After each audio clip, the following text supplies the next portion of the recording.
xoay xe là lạ cả sinh tô ni mang ngày na chi hi chim tô mi kan ning tô ni tiang reng ka chuan har sat na le mang an na ten min hua langa kan hua langa be don nan ning kan in suwa langa khoi thei lo le mo thei lo hian lo min tin a fo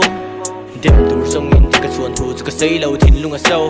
har sat na kara po kan nom malom ti tu te la ka pe sei ni yang in an bo zo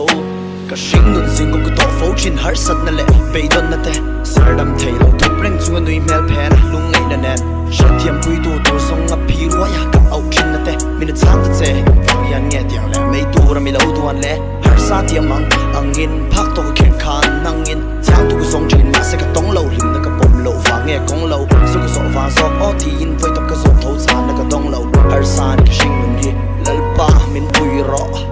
shing chi